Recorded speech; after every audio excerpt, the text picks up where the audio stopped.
Hello everyone, स्वागत है आपका हमारे YouTube channel free UPSC preparation में। आज की इस क्लास में हम बात करने वाले हैं फ्रेडरिक विंस्लो टेलर के बारे में और उनके द्वारा दिए गए वैज्ञानिक प्रबंध सिद्धांत के बारे में, यानी कि साइंटिफिक मैनेजमेंट थ्योरी के बारे में।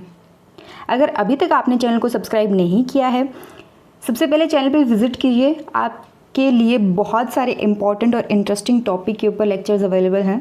अगर आप पब्लिक एडमिनिस्ट्रेशन पढ़ रहे हैं, चाहे यूपीएससी ऑप्शनल के लिए, पीसीएस एग्ज़ाम के लिए, अपनी कॉलेज एग्ज़ाम के लिए या फिर नेट एग्ज़ाम के लिए, तो आपके लिए सारा जो रेलेवेंट मटेरियल है वो यहाँ पर अवेलेबल है।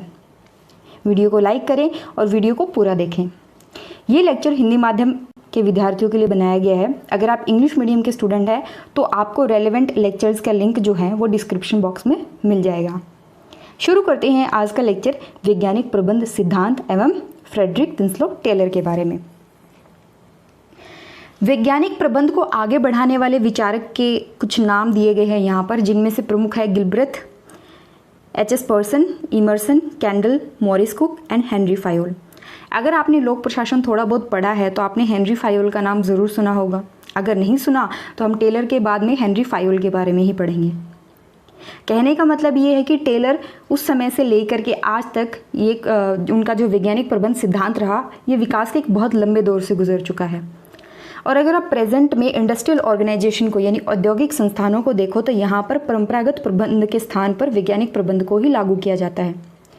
जो आपके ट्रेडिशनल मैनेजमेंट टेक्निक हैं उनको छोड़ करके साइंटिफिक मैनेजमेंट की जो टेक्निक्स हैं उनको इम्प्लीमेंट किया जा रहा है। सबसे पहले देखते हैं कि टेलर किस तरह से प्रेरित हुए साइंटिफिक मैनेजमेंट थ्योरी को डेवलप करने के लिए। हेनरी टाउन का एक भाषण था 1886 के अंदर, the engineer as an economist, engineer एक अर्थशास्त्री के रूप में। ये भाषण उन्होंने अमेरिकन मैकेनिकल इंजीनियर सोसाइटी के सामने दिया था और टेलर भी इसी साल उस सोसाइटी के सदस्य बने थे। उनके मन में पहले विचार तो थे, लेकिन एक वास्तविक प्रेरणा उनको इस भाषण से मिलती है। इनका जन्म 1856 में जर्मन टाउन अमेरिका में होता है। 1874 के अंदर टेलर ने हाइड्रोलिक वर्क के अंदर अपनी पहली नौकरी की और उनकी दूसरी नौकरी जो है वो मिडवेल स्टील वर्क्स में हुई। 1884 के अंदर वो इस कंपनी में मिडवेल स्टील वर्क्स के अंदर चीफ इंजीनियर बने, मुख्य अभियंता बने और यहाँ पर उन्होंने अपनी पहली खोज की स्टील को पक्का बनाने की विधि। जब आप साइंटिफिक मैनेजमेंट थ्योरी या टेलर के बारे में पढ़ते हैं, अगर किताबों में भी पढ़ते हैं, तो यहाँ पर उनका एक ही मकसद था, किसी भी काम को करने का एक सबसे बेहतरीन तरीका ढूंढना, to find out one best way to do anything. आप मान लीजिए एक स्टील को काट रहे हैं या कोई भी काम कर रहे हैं, उस काम को करने का सबसे बेहतरीन तरीका क्या है वो फाइंड आउट करना टेलर का मकसद था और इसी के लिए इन्होंने साइंटिफिक मैनेजमेंट या वैज्ञानिक प्रबंध सिद्धांत दिया था। जब वो काम कर रहे थे मिडवेल स्टील वर्क के अंदर, तो उन्होंने पार्ट टाइम स्टडी करके मैकेनिकल इंजीनियरिंग में डिग्री भी हासिल की। हमने पहले भी बताया कि 1886 में अमेरिकन इंजीनियर सोसाइटी से वो बहुत ज़्यादा प्रभावित हुए थे। अमेरिकन इंजीनियर सोसाइटी में जो हेनरी टाउन का भाषण था उससे बहुत ज़्यादा प्रभावित हुए थे। हालांकि वो पहले से इन चीज़ों पर काम करने का सोच रहे थे, लेकिन उनको भाषण से एक वास्तविक प्रेरणा मिलती है। 1893 के अंदर 1893 में टेलर ने खुद की एक कंसल्टेंसी खोली। 1898 से लेकर के 1901 तकरीबन 3 साल तक बेथलेम कंपनी अमेरिका में काम किया उन्होंने। 1915 में उनकी डेथ हो जाती है। 1901 से लेकर के 1915 तक तकरीबन ये 14-15 ईयर्स तक अपनी मृत्यु पर्यंत वैज्ञानिक प्रबंध की तकनीकों के सुधार में वो लगे रहे। तो अब हमारा फोकस है उन तकनीकों को समझना कि उन्होंने एक्चुअल में कहा क्या था। उनकी सबसे पहले प्रमुख रचनाएं देखते हैं। सबसे पहले देखते हैं उनके लेख और फिर देखेंगे उनकी बुक्स। टेलर की पहली जो रचना थी वो थी नोट्स ऑन वेल्डिंग, 1893 के अंदर उन्होंने लिखा था। दूसरी रचना थी उनकी पीस रेट सिस्टम, ठीक है, ये लिखी गई थी 1895 के अंदर। पीस रेट सिस्टम के अंदर जो वेज मैनेजमेंट होती है, वेतन भुगतान होता है, एम्प्लॉय को जो सैलरी दी जाती है, उससे संबंधित 3 सिद्धांतों का जिक्र किया गया था। सबसे पहला तो ये था कि कार्य का समय आधारित वर्गीकरण और उसके अनुसार वेतन दर निर्धारण। आपको पता होना चाहिए किसको कितनी सैलरी देनी है, ठीक है। दूसरा, एक ही कार्य के लिए विभिन्न दर की व्यवस्था। जो आप काम कर रहे हो उसकी मात्रा, क्वांटिटी, उसकी क्वालिटी के अनुसार अलग अलग आपको जो है वो वेतन दिया जाएगा। तीसरा, वेतन व्यक्ति को मिलता है, न कि पद को। ठीक है, चीफ इंजीनियर कोई है तो वो व्यक्ति कैसा काम कर रहा है उसके हिसाब से उसको सैलरी मिलनी चाहिए, इसलिए नहीं कि वो सिर्फ चीफ इंजीनियर है और उसको सैलरी मिल रही है। इससे क्या होता है, इनएफिशिएंसी आने लगती है कि सैलरी तो मुझे जो काम कर रहा हूँ मैं, जहाँ पर हूँ उसके हिसाब से मुझे मिलनी ही मिलनी है, तो एक इनएफिशिएंसी क्रिएट होती है। टेलर ने एक रिसर्च भी लिखा, शोध पत्र भी लिखा था, adjustment of wages to the efficiency, यानी कि एफिशिएंसी को लाने के लिए आप वेजेस को किस तरीके से एडजस्ट करते हो। टेलर की जो चौथी रचना थी वो भी एक शोध पत्र है, एक रिसर्च है, कार्यशाला प्रबंध यानी कि शॉप मैनेजमेंट, जो कि 1903 में आया था और यहीं से उन्होंने वैज्ञानिक प्रबंध योजना को प्रस्तुत किया था। 1906 के अंदर उन्होंने आर्ट ऑफ कटिंग मेटल, ये काफ़ी इम्पोर्टेंट रहा और इसने एक तरीके से रिवॉल्यूशन ले आई। वो ये जो बुक थी या ये जो इनका कंसेप्ट था, ये रिवॉल्यूशन लेकर के आया। मेटल को कट करने की टेक्निक, ताकि जो वर्कर्स हैं वो ज़्यादा एफिशिएंटली काम कर सके, कम टाइम में ज़्यादा काम कर सके और बेहतरीन तरीके से काम कर सके। और 1907 में द गॉस्पेल ऑफ एफिशिएंसी नामक लेख भी लिखे थे। पुस्तकें क्या थी उनकी? टेलर की पहली पुस्तक थी कंक्रीट प्लेन एंड रीइंफोर्स्ड, 1905 के अंदर, जो उन्होंने एस.सी. थॉमसन के साथ मिलकर के लिखी थी। इसके अतिरिक्त उन्होंने कंसर्ट कोस्ट लिखा 1912 में, शॉप मैनेजमेंट 1910 के अंदर and the principles of scientific management 1911 में। हमारे लिए ज़रूरी है the principles of scientific management. बात करते हैं वैज्ञानिक प्रबंध के अर्थ और परिभाषा की, यानी कि meaning and definition of scientific management. आप काम को कर रहे हो, ये ध्यान रखिएगा, ये बात है 19वीं सदी के अंत की और 20वीं सदी की शुरुआत की। अमेरिका की पृष्ठभूमि में ये पूरे सिद्धांत को प्रतिपादित किया गया है। अमेरिकन जो सोसाइटी थी उस टाइम पर, जो इकोनॉमी थी या जो सोसाइटी थी, वहाँ पर इंडस्ट्रियल रेवोल्यूशन हो रहा था। इंडस्ट्रियल रेवोल्यूशन होने के कारण बहुत सारी फैक्ट्री लगी, बहुत सारी फैक्ट्री लगी, बहुत सारी इंडस्ट्री सामने आई और एक नया वर्ग, एक नई क्लास उभर के आई जिसको मैनेजर बोला गया। उन मैनेजर के सामने बहुत सारी प्रॉब्लम सामने आई जो पहले नहीं महसूस की गई थी। नए तरीके की प्रॉब्लम थी, नई तरीके की प्रॉब्लम को एक नई अप्रोच के साथ डील करना ज़रूरी था। और यहाँ पर फिर टेलर ने अपने सिद्धांतों को रखा। उन्होंने कहा कि जो एम्प्लॉयर और एम्प्लॉई है, जो बॉस है, जो सुपरवाइज़र है, या कह सकते हैं जो नौकरी देने वाला है और जो नौकरी कर रहा है, उनके रिश्तों को सुधारने की ज़रूरत है, उनके रिलेशनशिप को बेटर बनाने की ज़रूरत है, ताकि जो काम कर रहे हैं वो और भी ज़्यादा एफिशिएंटली हो सके। अगर आपने इंडिया में 60s 70s 80s की मूवी देखी होंगी तो वो भी मोस्टली जो है इसी बात पे बेस्ड थी कि जो मैनेजमेंट है किसी पर्टिकुलर फैक्ट्री की और वर्कर्स हैं उनके बीच में कन्फ्लिक्ट होता रहता है। यही सिचुएशन तब थी अमेरिका के अंदर, और इस सिचुएशन से डील करने के लिए कि जो मैनेजमेंट और वर्कर्स हैं इनके बीच में कन्फ्लिक्ट ना हो, फ्रेडरिक विंसलो टेलर ने ये पूरा सिद्धांत दिया था। तो ज़रूरी है कि पुरानी तकनीकों को छोड़ करके आप कुछ नई तकनीकें अपना पाओ, और वो नई तकनीकें क्या थी? वो थी आपका वैज्ञानिक प्रबंध। मैनेजमेंट आपको करना है, नो डाउट, अगर आप सुपीरियर हैं आपको मैनेजमेंट करना है, लेकिन आपके पास जो टेक्निक है वो वैज्ञानिक होनी चाहिए, वो साइंटिफिक होनी चाहिए। साइंटिफिक मतलब ऐसे टेक्निक जिनको आपने कुछ रिसर्च किया है, जो आप प्रूव कर सके कि ये टेक्निक सही है। मैंने बताया ना, वन बेस्ट वे, एक काम को करने का सबसे बेहतरीन तरीका। तो वैज्ञानिक प्रबंध क्या है? परंपरागत कार्य पद्धतियों यानी कि ट्रेडिशनल टेक्निक के स्थान पर आधारित नवीन कार्य विधियों की स्थापना है, ताकि उत्पादन बढ़ सके और लागत कम हो सके। नए तरीके की टेक्निक अपनाना ताकि हम प्रोडक्शन भी बढ़ा सके और हमारी जो प्रोडक्शन कॉस्ट है, लागत भी है, वो भी कम हो सके। ध्यान रखिएगा, ये उत्पादन के स्थान पर उत्पादकता पर केंद्रित शास्त्र है, ये प्रोडक्शन पर नहीं, ये प्रोडक्टिविटी पे बेस्ड है। और टेलर कहते हैं कि वैज्ञानिक प्रबंध से हमारा आशय है कि व्यक्ति क्या काम कर रहा है और फिर उनमें ऐसा सुधार करना कि न्यूनतम लागत पर अधिक उत्पादन हो सके। पहले ये पता होना चाहिए कि आपका जो वर्कर है वो काम क्या कर रहा है, किस तरीके से कर रहा है और कितने वक्त में कर रहा है, अगर आपने ये देख लिया तो आप सुधार कर सकते हो, और ऐसा सुधार जिसमें आप न्यूनतम लागत पर अधिक उत्पादन कर सकें। टेलर ने आगे क्या कहा कि वैज्ञानिक प्रबंध जो है वो निश्चित नियम सिद्धांतों पर आधारित है, फिक्स्ड रूल्स हैं, फिक्स्ड प्रिंसिपल्स हैं, ठीक है। जो घर, ठीक है, इधर नहीं है ये,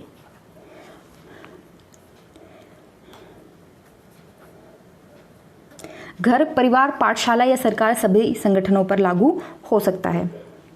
वैज्ञानिक प्रबंध प्रशासनिक सिद्धांत में पहला क्रमबद्ध सिद्धांत है। ध्यान रखिएगा, जब हम बात करते हैं एडमिनिस्ट्रेटिव प्रिंसिपल्स की, तो इनका ये जो पहला था ये सही तरीके से प्रतिपादित किया गया था। इससे पहले एडमिनिस्ट्रेशन में इतना ऑर्गेनाइज्ड वे में किसी ने नहीं लिखा था। विल्सन ने कहा था, वुड्रो विल्सन ने, पर उनका जो मेन मकसद था वो ये था कि पॉलिटिक्स और एडमिनिस्ट्रेशन अलग अलग होते हैं, ठीक है। आगे बढ़ने से पहले मैं आपको कुछ समझाना चाहती हूँ। देखिए, जब हम बात करते हैं प्रशासन की, तो दो हमारे बेसिक प्रिंसिपल्स होते हैं, दो पिलर थे। जब 19वीं सदी के अंत से 20वीं सदी की शुरुआत, और जब तक 1937 के बाद में, ठीक है, प्रिंसिपल्स ऑफ मैनेजमेंट आए, और उसके बाद में जब साइमन ने अपनी बुक लिखी, तब तक दो जो हैं वो मेन पिलर्स थे लोक प्रशासन के। उनमें से एक था, वो था पॉलिटिक्स एडमिनिस्ट्रेशन डाइकोटोमी, यानी कि एडमिनिस्ट्रेशन अलग है और पॉलिटिक्स अलग है। और दूसरा सिद्धांत था उनका कि कुछ एक ऐसे प्रिंसिपल्स होते हैं, जैसे साइंस में होता है वैसे ही एडमिनिस्ट्रेशन में भी कुछ एक ऐसे प्रिंसिपल्स होते हैं जो आप यूनिवर्सली अप्लाई कर सकते हो। तो ये जो डाइकोटोमी वाली बात है ये विल्सन लेकर के आए, और ये जो प्रिंसिपल वाली बात है ये टेलर लेके आए, ठीक है। उन्होंने कहा कि वैज्ञानिक प्रबंधवाद एक पूर्ण मानसिक क्रांति है, और फंक्शनल ऑर्गेनाइजेशन यानी फंक्शनल फोरमैनशिप, ये चीज़ समझिए कि आगे भी हम पढ़ेंगे फंक्शनल फोरमैनशिप के बारे में, और जो आपका मेंटल रिवोल्यूशन है उसके बारे में भी। सबसे पहले समझते हैं टेलर के प्रयोग और वैज्ञानिक प्रबंध का विकास किस तरीके से हुआ। ऐसा तो है नहीं कि शुरू में उन्होंने ये पूरा कॉन्सेप्ट दे दिया था, कुछ ना कुछ इवोल्यूशन ज़रूर हुआ है, कुछ टेक्निक में, कुछ उनके तरीक़ों में। उन्होंने बहुत सारे प्रयोग किए, ठीक है।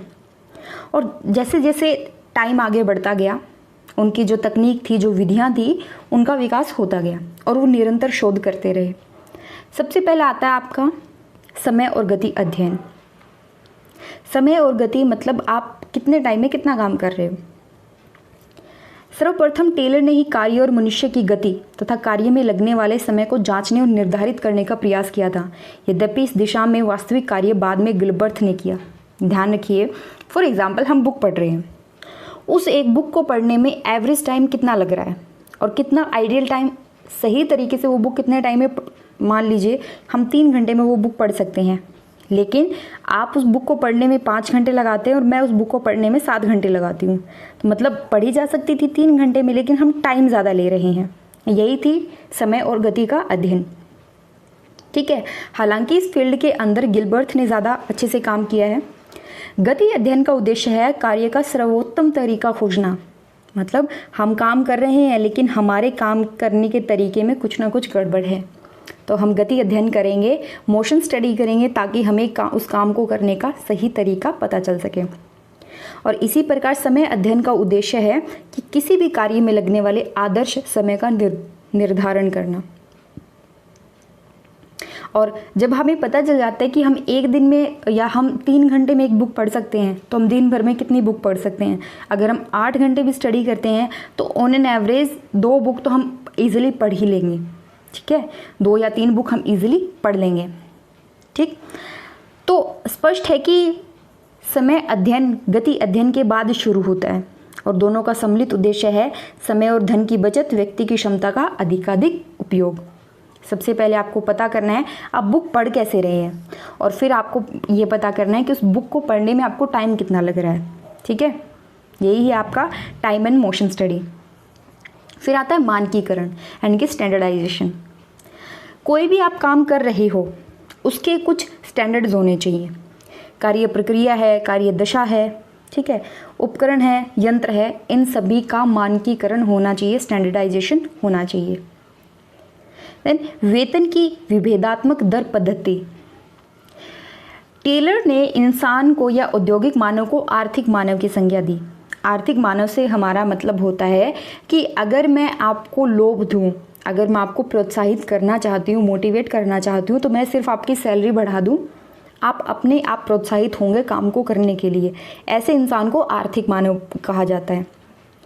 उसने वेतन या मजदूरी को प्रोत्साहन के रूप में देखा और विभेदात्मक दर पद्धति का सुझाव दिया, जो हमने पहले भी पढ़ा था कि उस जो पोस्ट है उसको सैलरी नहीं, व्यक्ति को सैलरी मिलनी चाहिए कि व्यक्ति कितना काम कर रहा है उसके हिसाब से उसको सैलरी मिलनी चाहिए, न कि वो सिर्फ चीफ इंजीनियर है उस पोस्ट की वजह से उसको पैसे मिल रहे हैं। नहीं, वो कैसा काम कर रहा है, क्वांटिटी और क्वालिटी के बेसिस पे उसको सैलरी मिलनी चाहिए। तो उनका मानना था कि उत्पादन के अनुपात में मजदूरी देना चाहिए। टेलर के अनुसार प्रबंध को प्रत्येक दिन के कार्य का व्यापक रूप से निर्धारण करना चाहिए और जो मजदूर उसे प्राप्त करे उसे पुरस्कृत किया जाए और जो असफल रहे उन्हें दंडित किया जाए। एक दिन में आपको ऑन एन एवरेज 2 बुक पढ़नी ही पढ़नी है, ठीक है।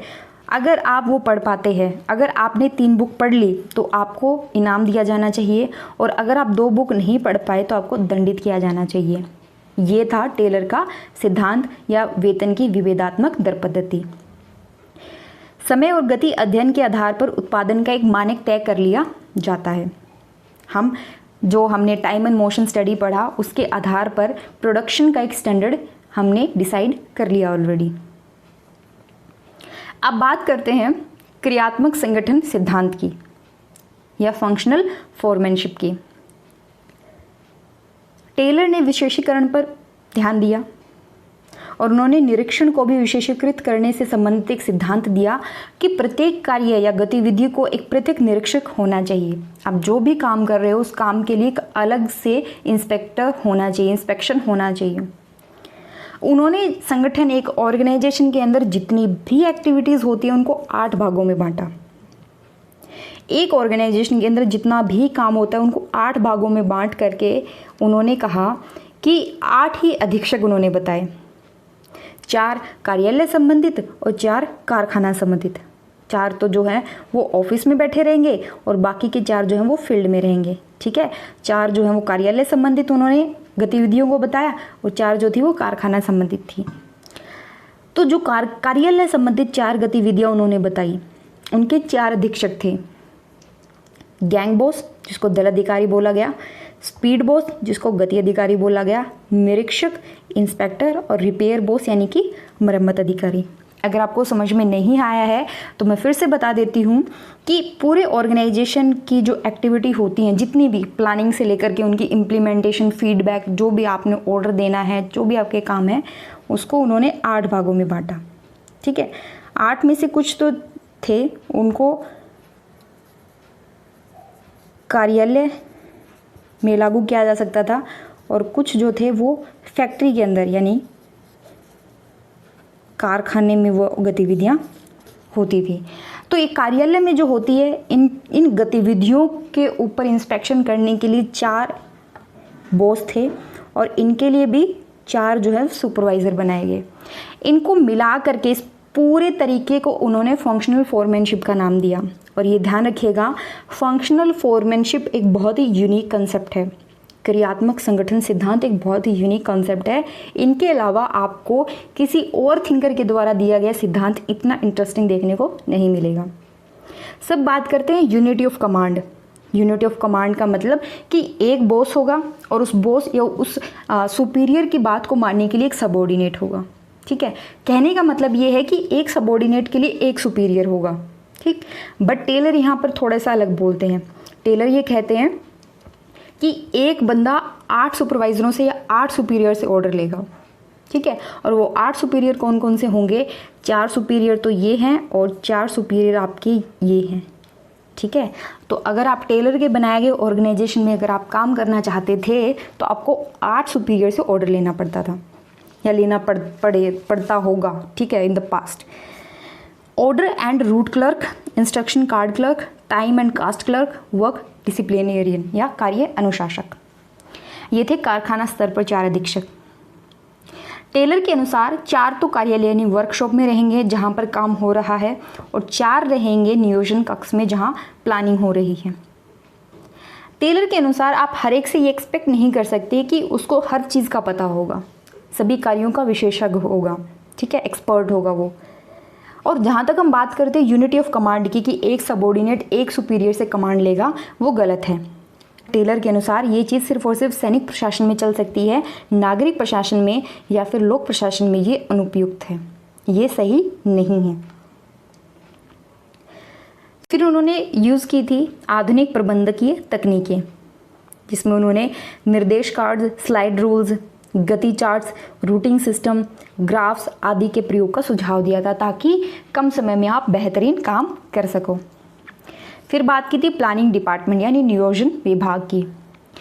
टेलर का जो वैज्ञानिक प्रबंध है ये नियोजन प्रबंध है, ठीक है, यानी कि एक तरीके से प्लानिंग मैनेजमेंट है। उनका जोर था कि प्रत्येक संगठन में नियोजन विभाग की पृथक स्थापना होनी चाहिए, हर एक ऑर्गेनाइजेशन के अंदर प्लानिंग डिपार्टमेंट अलग होना चाहिए। फिर आती है बात स्मृति वर्धक व्यवस्था। स्मृति, आप किसी चीज़ को कैसे याद रखते हो, ठीक, आप कोई भी चीज़ है काफ़ी लंबी है, आप उसको शॉर्ट में याद रखते हो, ठीक है, आप अपने कुछ छोटे छोटे फॉर्मूला बना लेते हो, उसको बोलते हैं निमोनिक, ठीक है। तो टेलर ने जो वस्तुएं हैं और उनमें प्रयुक्त यंत्र हैं उनके वर्गीकरण के लिए निमोनिक सिस्टम को अपनाने पर बल दिया ताकि आप उन चीज़ों को अच्छे से याद रख सको। क्लियर। फिर बात करते हैं आधुनिक लागत व्यवस्था। जो आपकी कॉस्टिंग है उसको किस तरीके से आप इम्प्रूव कर सकते हो। पहले जो काम कर रहे थे हम परंपरागत तरीके से, टेलर के अनुसार वो ट्रायल एंड एरर पर आधारित थी। इसके स्थान पर टेलर ने आधुनिक लागत सिद्धांतों को अपनाने की वकालत की और उन सिद्धांतों के सहायता से उत्पादन लागत जो है वो कम या नियंत्रित की जा सकती थी। आपको प्रोडक्शन बढ़ाना है, ठीक है, उस प्रोडक्शन को बढ़ाने के लिए आपको अपनी लागत कम रखनी होगी और आपको काम भी अच्छा करना होगा, ठीक है। फिर आती है उनकी थकान अध्ययन यानी कि फटीग स्टडी। तो कार्य करने से आपकी शारीरिक थकावट होती है, आपको उस जो शारीरिक थकावट है उसके लिए उत्तरदायी कारणों का यहाँ उन्होंने अध्ययन किया, विश्लेषण किया। उनके अनुसार आपके काम करने का जो नेचर है, आपके काम का जो नेचर है, कार्य की प्रकृति, दूसरा आपने काम को बांट तो रखा है लेकिन वो बांटने का तरीका आपका गलत है, अवैज्ञानिक है। कार्य का पुनरावृत्ति, अनुपयुक्त कार्यदशाएं, कार्य की गति आदि थकान या शारीरिक शिथिलता उत्पन्न करते हैं। आप कोई काम कर रहे हैं लेकिन थोड़े टाइम के बाद आप थक जाते हैं, तो इसका मतलब आप जो काम कर रहे हैं उसका नेचर ही ऐसा है जो आपको इंटरेस्ट क्रिएट नहीं कर रहा आपका। आप उस काम को गलत तरीके से कर रहे हो, वो काम बार बार रिपीट हो रहा है, उस काम को करने का तरीका गलत है, कार्य की गति भी आपको शारीरिक थकान या शिथिलता जो है उत्पन्न करती है। लेकिन उनका जो ये थकान अध्ययन था, फटीग स्टडी, इसके द्वारा टेलर ने यह साबित किया कि वैज्ञानिक कार्य योजना अपनाकर किस प्रकार श्रमिक अपने कार्य का बोझ बढ़ाए बिना उसकी उत्पादकता में वृद्धि कर सकते। टेलर के द्वारा दिए गए दृढ़ अवरोधक प्रवृत्ति के बारे में यानी शोल्डरिंग फिनोमिना के बारे में। टेलर ने मेडवेल के अंदर काम किया, फिर बेथलेम के अंदर काम किया और उन्होंने अपने अनुभवों के आधार पर शोल्डरिंग फिनोमिना का प्रतिपादन किया, जिसको दृढ़ अवरोधक प्रवृत्ति भी बोला गया। उनके अनुसार श्रमिकों में उत्पादन को बाधित करने की प्रवृत्ति होती है। अगर आपने किसी ऑर्गेनाइजेशन के अंदर काम किया है तो आप इजीली ये चीज़ समझ सकते हैं। टेलर ये कहते हैं कि जो वर्कर हैं वो प्रोडक्शन को रोकने की कोशिश करते हैं, रुकावट डालने की कोशिश करते हैं और ये उनके अंदर प्रवृत्ति होती है। ऐसा क्यों होता है कि इंसान का जो स्वाभाविक रूप है उस रूप से वो बोझ लेना पसंद नहीं करता। दूसरा जो इम्पोर्टेंट फैक्टर ये था कि मान लीजिए अभी कोई काम है जिसको 10 बंदे मिल करके कर रहे हैं, ठीक है। अगर इन 10 बंदों की प्रोडक्टिविटी बढ़ा दी जाए, उत्पादकता बढ़ा दी जाए, तो हो सकता है उस काम को करने में सिर्फ आपको 7 बंदों की मदद पड़े, ज़रूरत पड़े। तो बाकी के 3 बंदों का क्या होगा? उनको नौकरी से निकाल दिया जाएगा। दूसरा, अगर एक बार आपने बहुत अच्छा काम किया, हम बुक्स पढ़ने से लगाते हैं, एक दिन में आपने 3 बुक्स पढ़ डाली, अगली बार आप अगर 2 पढ़ोगे, आपने ऑलरेडी स्टैंडर्ड सेट कर दिया है कि आप एक दिन में 2-3 पढ़ सकते हो, तो आपने अगर उस स्टैंडर्ड से कम परफॉर्म किया तो आपकी सैलरी कम हो जाएगी। ये 2 ऐसे फैक्टर थे जिनकी वजह से वर्कर अपनी जो पोटेंशियल है, जो उनकी क्षमता है, उस क्षमता से कम वो काम करते हैं। समझ रहे हैं आप इस बात को कि अगर उन्होंने अपनी क्षमता के अनुसार काम करना शुरू किया तो कुछ लोग फालतू होंगे जिनको मैनेजमेंट निकाल देगी, और अगर उन्होंने बहुत बेहतरीन काम किया तो वो फिर अगर उसके हिसाब से अगर काम ना करें तो उनका जो वेजेस है, जो वेतन है, वो कम होता जाएगा। तो टेलर ने बताया कि ये जो प्रवृत्ति है ये 2 प्रकार की होती है। पहला प्राकृतिक होती है। प्राकृतिक मतलब कि हम अपने स्वाभाविक रूप से बोझ लेना पसंद नहीं करते, हम हर चीज़ को आसानी से करना चाहते हैं। दूसरा व्यवस्थित जो सोल्डरिंग है, मिल करके आप किसी काम को नहीं करते। क्यों नहीं करते वो मैंने आपको बता दिया। सांगठनिक और सामाजिक घटकों का परिणाम होती है, यानी कि आप सब मिलकर आपके ऑर्गेनाइजेशनल और सोशल जो फैक्टर्स हैं उनका रिजल्ट होती है व्यवस्थित, या फिर कह सकते हैं हम एक तरीके से आप कॉन्शियस माइंड से आप शोल्डरिंग कर रहे हो, ठीक है। इसमें श्रमिक जो है पर्यवेक्षक की और उनसे अपेक्षाओं को सदैव न्यूनतम स्तर पर रखना चाहते हैं। क्लियर? टेलर के अनुसार सांगठनिक दक्षता को बढ़ाने के लिए मूलभूत तरीका ये है कि शोल्डरिंग को वैज्ञानिक तरीकों के माध्यम से कम किया जाए। दोबारा मैं बता देती हूँ कि हम या जो वर्कर होते हैं वो ऐसा क्यों करते हैं। उनका ये मानना है कि अगर हमने अच्छा काम करना स्टार्ट कर दिया तो कुछ टाइम बाद हम में से कुछ लोग ऐसे फालतू हो जाएंगे जिनको मैनेजमेंट बाहर निकाल देगी, ठीक है, ले ऑफ कर देगी, या फिर हमने एक दिन या एक समय बहुत अच्छा परफॉर्म किया, ठीक है, उसके बाद अगर हम उतना अच्छा परफॉर्म नहीं कर पाए तो धीरे धीरे हमारा जो वेतन है मैनेजमेंट वो वेतन कम कर देगी।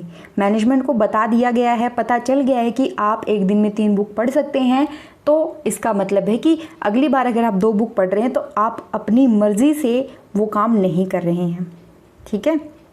ये था आपका शोल्डरिंग फिनोमिना। अब बात करते हैं साइंटिफिक मैनेजमेंट क्या है, ठीक है। टेलर द्वारा वैज्ञानिक प्रबंध की प्रमुख मूलधारा, basis of Taylor's scientific management. अपने जितने भी उनके एक्सपेरिमेंट थे, प्रिंसिपल्स थे, उनके आधार पर द साइंटिफिक मैनेजमेंट जो बुक लिखी टेलर ने, उसमें उन्होंने साइंटिफिक मैनेजमेंट के कुछ मूल तत्व घोषित किए। और वो क्या थे? कुछ बेसिक अजम्पशंस होते हैं, ठीक है। साइंटिफिक मैनेजमेंट, अब इस चीज़ को ध्यान से समझिएगा। साइंटिफिक मैनेजमेंट मतलब काम को करने के लिए ऐसे तरीके जो वैलिड हैं, जिनको आप प्रूव कर सकते हैं, बेहतरीन तरीके हैं जिनमें कम समय में आप बहुत अच्छा काम कर सकते हैं, आपकी प्रोडक्टिविटी बढ़ेगी। ऐसे तरीक़ों से जब आप काम करते हैं उनको बोला जाता है साइंटिफिक मैनेजमेंट। इस थ्योरी के लिए, इस सिद्धांत के लिए आपके पास कुछ मूलभूत मान्यताएं हैं, आधारभूत मान्यताएं हैं, बेसिक अजम्पशंस हैं। पहला, वैज्ञानिक प्रविधियों को अपनाकर संगठनात्मक क्रियाकलापों में सुधार संभव है। ध्यान रखिएगा, हर एक ऑर्गेनाइजेशन के अंदर आप इम्प्रूवमेंट कर सकते हो सिर्फ और सिर्फ साइंटिफिक तकनीकें अपना करके। एक अच्छा कार्यकर्ता, एक अच्छा वर्कर वह है जो खुद पहल नहीं करता, लेकिन जो उसको ऑर्डर दिए जाते हैं, जो आदेश दिए जाते हैं, उनको वो स्वीकार कर लेता है।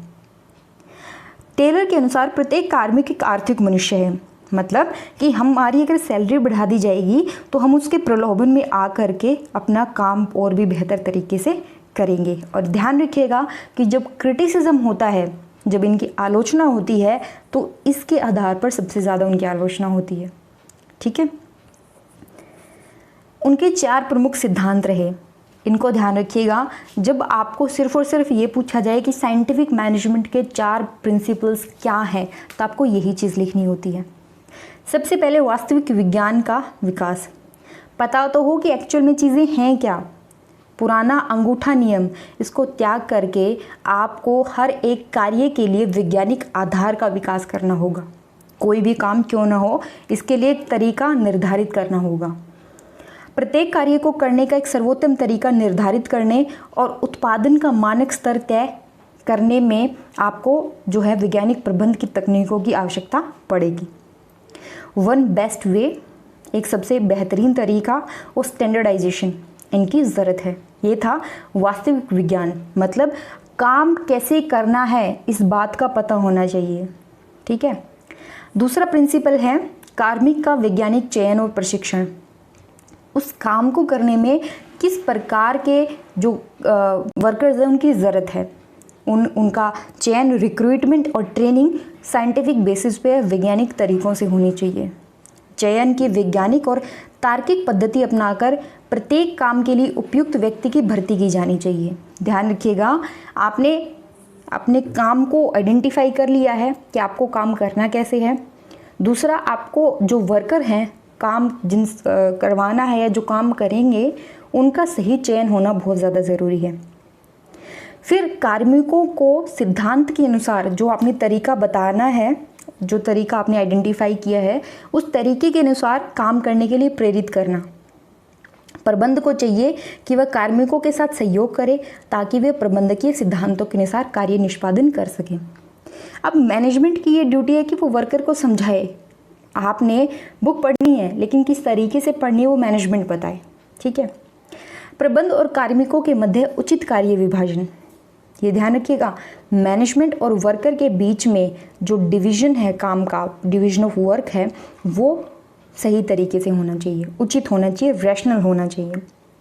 दोनों के मध्य समान कार्य विभाजन की वकालत की थी टेलर ने। इसके तहत तरीके, विधियां, मानक स्तर का निर्धारण प्रबंध करे। ध्यान रखिएगा, मैनेजमेंट का काम उन्होंने कहा था कि आपको तरीके, विधियां और स्टैंडर्ड, ठीक है, ये आपको डिफाइन करना है। और कार्मिक जो वर्कर्स हैं वो प्रबंध जैसा कहता है उनके हिसाब से काम करें। अभी तक जो उत्तरदायित्व था वो सिर्फ और सिर्फ वर्कर्स पे माना जाता था। अब वो उत्तरदायित्व टेलर ने कार्मिकों के अलावा थोड़ा सा प्रबंध जो मैनेजमेंट है उस पर डालने की, उत्तरदायित्व डालने की कोशिश की है। ठीक है, ये थे टेलर के 4 वैज्ञानिक प्रबंध के सिद्धांत। अब बात करते हैं 5 प्रमुख बल। इसको ध्यान से समझिएगा कि ये जो 4 सिद्धांत थे उनके आधार पर टेलर ने प्रबंध के दर्शन को, जो फिलॉसफी है मैनेजमेंट की, उसको 5 टाइटल के अंदर एक्सप्लेन किया है। पहली चीज़, रूढ़िवादिता नहीं होनी चाहिए, वैज्ञानिकता से काम करो। ठीक है, सहयोग से काम करो। मैनेजमेंट और वर्कर के बीच में सहयोग होना चाहिए, संघर्ष नहीं। वर्कर को ऐसा नहीं लगना चाहिए कि मैनेजमेंट हमारे अगेंस्ट में काम कर रही है, और वर्कर को मैनेजमेंट को ऐसा नहीं लगना चाहिए कि वर्कर हमारे अगेंस्ट में काम कर रहे हैं। दोनों के बीच में सहयोग हो, संघर्ष नहीं। सहकारिता हो, व्यक्तिवाद नहीं। टीम की भावना कि हम सब एक साथ हैं, सिर्फ मैं नहीं हूँ, हम हैं, सब हैं। सहकारिता हो, व्यक्तिवाद न हो, इंडिविजुअलिटी है वो न हो। अधिकतम उत्पादन हो, न कि न्यूनतम उत्पादन। ठीक है, और प्रत्येक व्यक्ति का अधिकतम दक्षता और समृद्धि का विकास, हर एक इंसान के जो मैक्सिमम पोटेंशियल है उसको डेवलप करना। ये 5 दर्शन या 5 जो है वो टेलर ने प्रबंध के दर्शन को एक्सप्लेन किया है। ठीक है, तो अगर आपने कोई भी या हम कह सकते हैं टेलर ने ये जो पूरा साइंटिफिक मैनेजमेंट या वैज्ञानिक प्रबंध का सिद्धांत दिया, उसका क्रक्स ये है।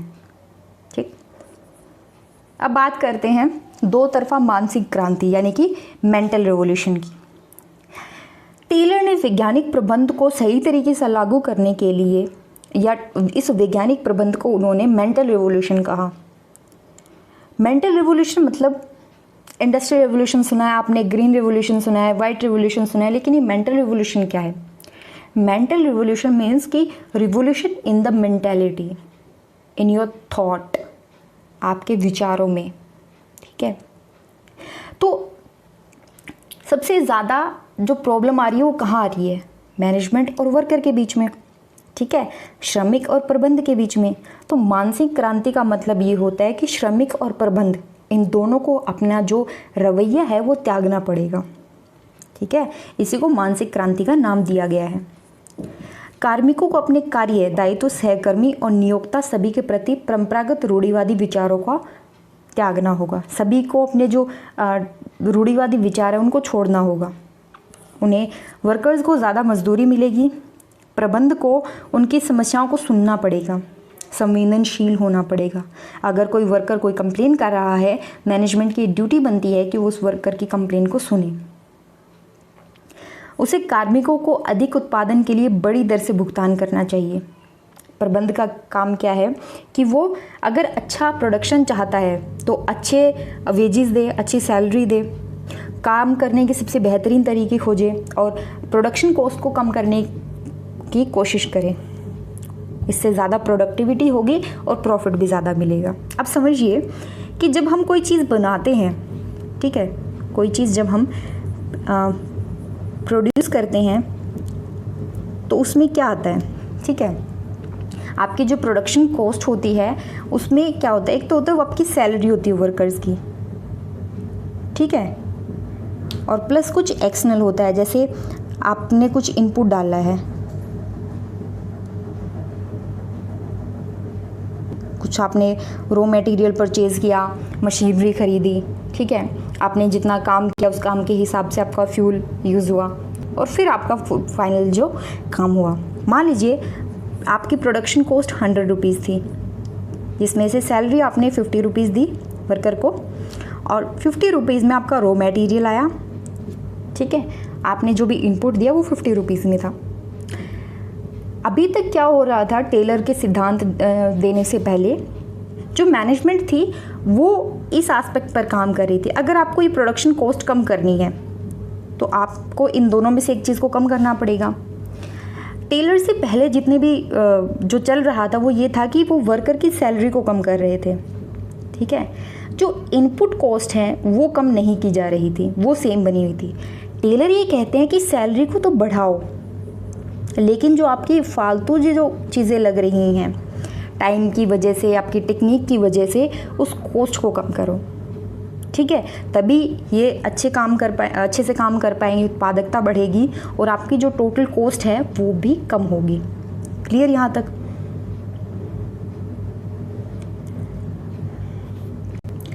टेलर ये कहते हैं कि प्रबंध और कार्मिक दोनों को समझना होगा कि उनके जो हित हैं, उनके जो इंटरेस्ट हैं, जो उनको आपस में, वो विरोधी नहीं है, इंटरेस्ट जो है कन्फ्लिक्ट नहीं है, लेकिन सप्लीमेंट्री है। मतलब अगर वर्कर अच्छे से काम करेंगे तो प्रबंधन का फ़ायदा है, अगर प्रबंध अच्छे से काम करिए तो वर्कर का फ़ायदा है, परिपूरक हैं और संघर्ष के स्थान पर उनको समन्वय से काम करना होगा। टेलर ने इसे मानसिक क्रांति की संज्ञा दी और वैज्ञानिक प्रबंध का केंद्रीय तत्व घोषित किया। उद्योगों में कार्य और प्राधिकार, work and authority in industry नामक अपनी पुस्तक में रेनहार्ड बेंडिक्स ने मानसिक क्रांति को पूंजी और श्रम के समस्त संघर्ष का वैज्ञानिक समाधान बताया है, ठीक है। पूंजी और श्रम क्या होता है? पूंजी किसके पास होती है? प्रबंध के पास। श्रम कौन करता है? Obviously worker. इनके बीच में जो संघर्ष चलता रहता है, रेनहार्ड बेंडिक्स ने अपनी बुक के अंदर सिर्फ और सिर्फ मेंटल रिवोल्यूशन को इसका सॉल्यूशन बताया है। मैक्सफारलैंड ने भी वैज्ञानिक प्रबंध को औद्योगिक क्रांति की दिशा में मानसिक क्रांति की संज्ञा दी है। उल्लेखनीय है कि टेलर ने प्रबंध का मुख्य उद्देश्य नियोक्ता के लाभ को अधिकतम करना घोषित किया है और इसके लिए ज़रूरी यही है कि कार्मिक का भी तय करना ज़रूरी है। आप चाहते हैं कि ज़्यादा से ज़्यादा लाभ मिले तो कार्मिक के मन में भी ये चीज़ आपको लेके आनी पड़ेगी कि हाँ, हमें इस ऑर्गेनाइजेशन के लिए काम करना है और इसके बेनिफिट के लिए काम करना है, अपने बेनिफिट के लिए नहीं, ऑर्गेनाइजेशन के बेनिफिट के लिए। उन्होंने ये कहा कि मैनेजमेंट वर्कर के बारे में सोचे और वर्कर ऑर्गेनाइजेशन के बारे में सोचे। इससे क्या होगा? उनके बीच में जो संघर्ष है वो ख़त्म होकर के समन्वय आ पाएगा। लेकिन ये ध्यान रखिएगा कि जब प्रोडक्टिविटी हाइयर होती है वो सबके हित में होती है, चाहे वो मालिक हो, कार्मिक हो या ग्राहक। टेलर के अलावा साइंटिफिक मैनेजमेंट में और कंट्रीब्यूशन क्या थे? वैज्ञानिक प्रबंध में अन्य योगदान क्या रहे? इसमें एक है स्टखनोवाइट आंदोलन, नाम से पता चल रहा है ये रूस से संबंधित है। यहाँ पर वैज्ञानिक प्रबंध को एक अन्य स्वरूप में अपनाया गया था। रूस के कार्य दक्षता विशेषज्ञ यानी कि आपके जो वर्क एफिशिएंसी है उसके एक्सपर्ट एजी स्टकोनोव के नाम से प्रसिद्ध स्टकनोवाइट उत्पादन वृद्धि के व्यक्तित्व प्रोत्साहन और पहल का समर्थन करता है। 1935 से लोकप्रिय स्टकनोवाइट आंदोलन को लेनिन ने अत्यधिक समर्थन दिया था। लेनिन जो है, हालांकि ये समझिए टेलर अमेरिका में काम कर रहे हैं, लेनिन के उनके गाइडेंस में या कह सकते हैं उनकी लीडरशिप में स्टकनोवाइट आंदोलन के तहत रूस के अंदर कार्य वृद्धि या कार्य क्षमता वर्क पोटेंशियल को बढ़ाने के लिए रूस में काम चल रहा है। यहाँ पर नए तरीकों से उत्पादन बढ़ाने के लिए टेलरवादी तकनीकों और वैज्ञानिक प्रवृत्तियों का समर्थन किया गया। तो जो स्टकनोवाइट आंदोलन है ये वैज्ञानिक प्रबंध का रूसी संस्करण है, रशियन एडिशन है ये आपकी साइंटिफिक मैनेजमेंट का। टेलर ने यूएसए के अंदर और स्टकनोवाइट या एजी स्टकोनोव ने रशिया के अंदर या रूस के अंदर इस चीज़ को आगे लेके उनके द्वारा आगे लेके जाया गया। इसके अलावा एक है हेनरी ग्रांट। इनका एक सिद्धांत था कार्य और बोनस। ठीक है, आपने जो काम किया उसके आधार पर आपको बोनस मिलना चाहिए। कार्मिक को मानक स्तर पर उत्पादन करने पर बोनस दिया जाता है। स्टैंडर्ड सेट किए, उन स्टैंडर्ड्स के हिसाब से आपने प्रोडक्शन किया, आपको बोनस मिलेगा। इससे क्या हुआ, आदत विकास पर बल दिया गया। आपकी प्रोडक्शन कैपेसिटी, आपकी हैबिट्स पे ज़्यादा बल दिया गया। इनका एक ग्रांट चार्ट है, कभी मौका मिला तो इसके बारे में डिटेल में डिस्कस करेंगे, बट अभी इतना समझ लीजिएगा कि उन्होंने ग्रांट चार्ट को विकसित किया जिसमें समय अनुसार होने वाले उत्पादन को दर्ज किया जाता था। अपने टाइम के हिसाब से जो प्रोडक्शन हो रहा है उनको यहाँ पर दर्ज किया जाता था। और यह चार्ट नियोजन नियंत्रण की तकनीक के रूप में जो है वो कार्य करता था। ठीक है, तो इनका मानना था कि कार्य करने के तरीकों को अच्छी आदत के रूप में विकसित करना चाहिए, या हम कह सकते हैं दूसरे शब्दों में कि कार्य करने के तरीकों के रूप में अच्छी आदतों को विकसित करना चाहिए। ठीक है, हेनरी फायोल, अगर हम क्लासिकल थ्योरी की बात करते हैं पब्लिक एडमिनिस्ट्रेशन की, तो हेनरी फायोल के बिना क्लासिकल थ्योरी का जिक्र अधूरा है।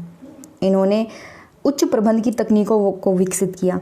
यानी कि अगर आप टेलर के बारे में हमने जितना पढ़ा, आप इतना समझ गए होंगे कि उनका जो ध्यान था वो वर्कर्स पर ज़्यादा था। उन्होंने मैनेजमेंट के फंक्शंस पे ज़्यादा कुछ नहीं कहा है। ठीक है, मैनेजमेंट की बारे में जो हायर मैनेजमेंट है उनके टेक्निक के बारे में हेनरी फायोल ने अपनी बुक में काफ़ी कुछ कहा है। तो नेक्स्ट जो हमारी वीडियो होगी उसमें हम हेनरी फायोल के बारे में समझेंगे। ठीक है, अब पढ़ते हैं इनकी आलोचना और इनके विरोध, क्रिटिसिज्म और अपोजिशन। अब इनका जो विरोध किया गया वो अनेक वर्गों के द्वारा किया गया।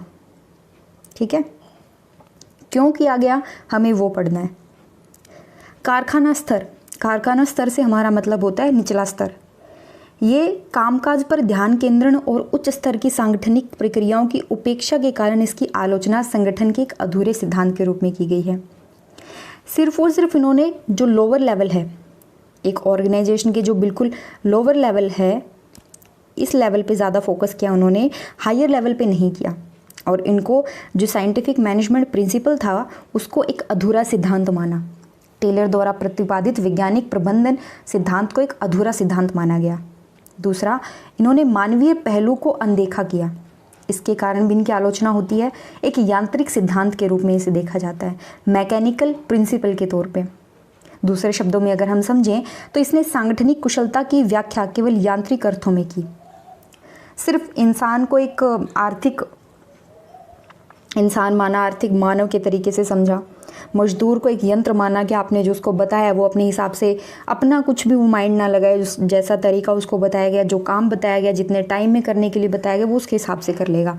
मजदूर को एक यंत्र माना गया और उसे उतना ही कुशल बनाना चाहता है कि जितना यंत्र है। मशीन, इंसान को मशीन से कंपेयर किया गया। ठीक है, जितनी मशीन एफिशिएंट है उतना इंसान मजदूर को भी एफिशिएंट बनना पड़ेगा। तो मजदूरों ने इसका विरोध किया। ठीक है, मानवीय प्रेरणा प्रेरणा मतलब मोटिवेशन। इन्होंने मोटिवेशन के तौर पे सिर्फ और सिर्फ इकोनॉमिक फैक्टर को ऐड किया, आपने उनकी सैलरी बढ़ा दी, वो प्रेरित होकर के काम करने लग जाएंगे। ये चीज़ भी इनकी विरोध का कारण बनी, इनकी आलोचना की गई इस आधार पे। फिर मानवीय प्रेरणा की व्याख्या वह आर्थिक कारकों यानी भौतिक पुरस्कारों के अर्थों में ही करता है। इससे हमारा जो मेंटल और सोशल जो पहलू है उसको ये इग्नोर कर देता है। हम सिर्फ पैसे से ही मोटिवेट नहीं होते, हमें मोटिवेट करने के लिए और भी बहुत सारी चीज़ें। जिस ऑर्गेनाइजेशन में आप काम करते हो वहाँ पर आप चाहते हो कि आपके जो पीयर ग्रुप हैं आप रिस्पेक्ट अर्न करो, आप अच्छे से काम करो, जो काम आप कर रहे हो उसके ऊपर आपकी कमांड हो, आपके डिसीजन मेकिंग में आपसे पूछा जाए, ठीक है। तो इसे प्रेरणा का एकलवादी सिद्धांत कहा जाता है। एल्टन मायो हॉथॉर्न अध्ययन में ये खुलासा करते हैं कि संगठन के कार्य निर्धारण और मजदूरों के व्यवहार की व्याख्या में सामाजिक और मनोवैज्ञानिक कारक भी आर्थिक कारकों जितने महत्वपूर्ण हैं। हम सबसे पहले साइंटिफिक मैनेजमेंट पढ़ते हैं, फिर हमारा क्लासिकल थ्योरी आता है, फिर आता है human relation theory. Human relation theory में हॉथॉर्न एक जगह होती है, वहाँ पर एक एक्सपेरिमेंट कंडक्ट किया जाता है एल्टन मायो के द्वारा, और जो ये सारे प्रिंसिपल्स बताए गए थे इनके बेसिस पे एक्सपेरिमेंट कंडक्ट किया जाता है और ये फाइंड आउट किया जाता है कि सिर्फ और सिर्फ सैलरी से ही कोई मोटिवेट नहीं होता, इसके अलावा कुछ सोशल और साइकोलॉजिकल फैक्टर भी होते हैं जो उतने ही इम्पोर्टेंट हैं। इसके अलावा MP folate, Peter Drucker, Oliver Sheldon, Chester Barnard और क्रिस आर्गरिस जैसे मानवीय संबंध व व्यवहार विशेषज्ञों ने भी यही राय प्रकट की। अगर आप अभी तक MP फोलेट को नहीं जानते हैं तो मैं बता दूं कि MP फोलेट ने जो कन्फ्लिक्ट होता है, जो संघर्ष है, उसको सुलझाने के लिए एक तरीका बताया था। पीटर ड्रकर मैनेजमेंट थिंकर माने जाते हैं, हेनरी फायोल के और बाकी सारे क्लासिकल थिंकर के काफ़ी बड़े क्रिटिक्स रहे ये। चेस्टर बर्नार्ड को सिस्टम थ्योरिस्ट माना जाता है और साथ ही साथ बिहेवियरल थ्योरिस्ट भी माना जाता है। क्रिस आर्गरिस, इन सब के बारे में हम डिटेल में आगे डिस्कस करेंगे। फिर मजदूरों के उत्पादन से जुड़े, उन्होंने कहा ना फटीग स्टडी की उन्होंने, तो शारीरिक कारक से ही सरोकार रखा उन्होंने। इस कारण मार्च व साइमन, ये भी थिंकर्स थे, मार्च व साइमन, इन्होंने इसकी कल्पना शारीरिक प्रबंधन विचारधारा के रूप में की, ठीक है, कि वैज्ञानिक प्रबंधन नहीं, ये शारीरिक प्रबंधन ज़्यादा है। इसका सबसे ज़्यादा विरोध मजदूर नेताओं यानी ट्रेड यूनियनों ने किया, जो ट्रेड यूनियंस होती थी। टेलर का जो सिद्धांत था बौद्धिक क्रांति क्या कि वर्कर और मैनेजमेंट के बीच में कोई कन्फ्लिक्ट ना रहे, कोई संघर्ष ना रहे। अगर संघर्ष क्या था, अंतर्विरोध खत्म कर दिया आपने, ठीक है। अगर वो अंतर्विरोध खत्म हो गया तो ट्रेड यूनियनों का जो काम था, ट्रेड यूनियन क्या करती थी, वो सारे लोग इकट्ठे होकर के कुछ मांग रखते थे, ये कंसेप्ट ही खत्म कर दिया, ठीक है। तो इस कंसेप्ट के ख़त्म होने की वजह से जो मजदूर नेता थे उन्होंने इसका खूब विरोध किया, ठीक है। इस प्रकार जो है ट्रेड यूनियनें अनावश्यक हो जाती हैं। तो दूसरे शब्दों में अगर हम समझें तो टेलरवाद को न केवल उनकी भूमिका बल्कि ट्रेड आंदोलन, सामूहिक सौदेबाजी के सिद्धांत के लिए खतरा माना गया। आप इकट्ठे होकर के जाते हो, मैनेजमेंट से अपनी मांग रखते हो, ये चीज़ तो टेलर के सिद्धांत के बाद ख़त्म ही हो जाती, ठीक है। फिर प्रोफेसर रॉबर्ट हॉक्सी की जांच पड़ताल में यहाँ तक बताया गया कि ये जो वैज्ञानिक प्रबंधन था और मजदूर जो यूनियनवाद है, ये सिद्धांत आपस में मेल नहीं खाते, ठीक है। इसके अलावा जो मैनेजर हैं वो भी इसका विरोध करते हैं, प्रबंधक भी इसका विरोध करते हैं। क्यों करते हैं? सबसे पहले तो उनकी जो मर्जी से काम होता था वो चीज़ ख़त्म हो जाएगी। वैज्ञानिक पद्धतियों को अपनाने से उन्हें अपने निर्णय और सविवेक से हाथ धोना पड़ेगा। दूसरा, टेलरवाद के कारण उनके काम और जिम्मेदारियां बढ़ जाएंगी। टेलर ने जो उत्तरदायित्व था वो सिर्फ वर्कर्स पे नहीं, मैनेजमेंट पे भी डालने की कोशिश की। तो जैसे इसकी वजह से क्या होगा, मैनेजर का जो काम है और रिस्पॉन्सिबिलिटीज़ हैं वो बढ़ जाएंगी। इसके कारण भी इनका विरोध होता है। अब बात करते हैं इनके महत्व की। विरोध बहुत हुआ उनका, आलोचना भी सहनी पड़ी, लेकिन आप ये चीज़ों को जब भी पढ़ें तो ये ध्यान में रखें कि किस पृष्ठभूमि के अंदर ये थ्योरी या ये विचार उभरा। ये उभरा था 19वीं सदी के अंत में और 20वीं सदी की शुरुआत में, एक ऐसे टाइम पे जब मैनेजमेंट को लेकर के या एडमिनिस्ट्रेशन को लेकर के इतनी ज़्यादा राइटिंग्स अवेलेबल नहीं थी। तब टेलर सामने आए और उन्होंने अपने विचार रखे। हो सकता है उनके विचार अपने आप में पूरे नहीं थे, लेकिन उन्होंने एक नींव रखी, एक शुरुआत की, जिसके बाद में बहुत सारी जो थ्योरीज हैं वो बिल्ड होना स्टार्ट होगी। चाहे वो क्लासिकल थ्योरी हो, ह्यूमन रिलेशन थ्योरी या कोई भी और थ्योरी क्यों ना हो, इसकी शुरुआत टेलर ने की। टेलर ने उनको डायरेक्शन दी। कईयों ने टेलर की बात को आगे बढ़ाया, कईयों ने उनके विरोध में कुछ लिखा, लेकिन शुरुआत का जो श्रेय है वो टेलर को जाता है। इसी के साथ फ्रेडरिक विंसलो टेलर के बारे में हमने काफ़ी कुछ पढ़ लिया। फिर भी अगर आपको लगता है कि कोई भी डाउट है, कुछ आपको पूछना है, तो आप हमें बता सकते हैं। कमेंट सेक्शन आपके लिए खुला है,